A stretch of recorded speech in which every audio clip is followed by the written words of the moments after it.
इस वक्त दुनिया में दो युद्ध चल रहे हैं, पहला रूस और यूक्रेन का और दूसरा इजराइल और फिलिस्तीन का।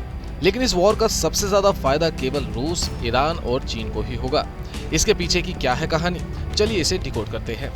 देखिए, दुश्मन का दुश्मन दोस्त होता है। आपने ये कहावत तो पक्का सुनी होगी। अब आप खुद ही बताइए, क्या इजराइल का अमेरिका से बड़ा कोई दोस्त होगा? और क्या रूस चीन से बड़ा अमेरिका को कोई दुश्मन हो सकता है? ऐसे में इजराइल की भी रूस और चीन से तो पक्का नहीं बनने वाली। अब ऐसे में खुद सोचिए, फिलिस्तीनियों को हजारों की तादाद में हथियार कौन मुहैया करा रहा है? आप ही बताइए। जब से इजराइल फिलिस्तीनी वॉर शुरू हुई, क्या आपने रूस और यूक्रेन को चर्चा में देखा? आपको एक बार और याद दिला दे कि नेतन्याहू ने हाल ही में रूस का दौरा किया था, लेकिन हमास के हमले के 9 दिनों बाद रूसी राष्ट्रपति को क्यों फोन करने में इतना समय लगा? ये अपने आप में बहुत बड़ा सवाल है। वहीं एक्सपर्ट्स की माने तो ईरान के साथ रूस के बढ़ते संबंधों के चलते इजराइल अच्छा खासा नाराज है, क्योंकि इजराइल और हमास की जंग से दोनों को ही फायदा होगा। देखिए, ये जंग नहीं रुकने वाली, जिसकी वजह से क्रूड ऑयल और गैस के प्राइसेस अपने आप ही स्काई रॉकेट कर जाएंगे, जिससे दोनों देशों की इकोनॉमी को सपोर्ट मिलेगा।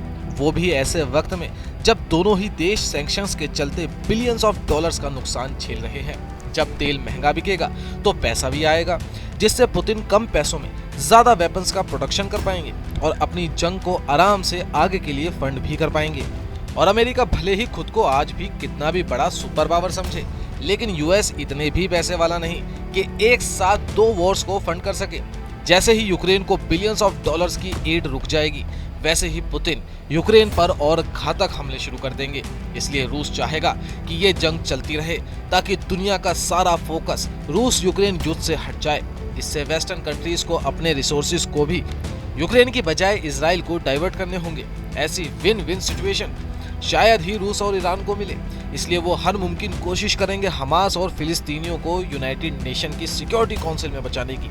लेकिन इजराइल को नुकसान हुआ तो भारत पर भी इसका कोई छोटा मोटा नहीं बल्कि गहरा असर पड़ेगा।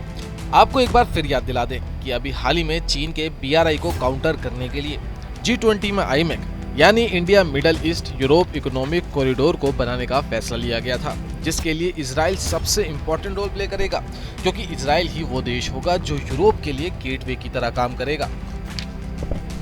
और इसके लिए अमेरिका ने भी सऊदी को मना लिया था, ताकि सऊदी इजराइल को एक कंट्री मान ले, और आगे ऐसा हुआ तो और भी मिडल ईस्टर्न कंट्रीज ऐसा ही करेंगी।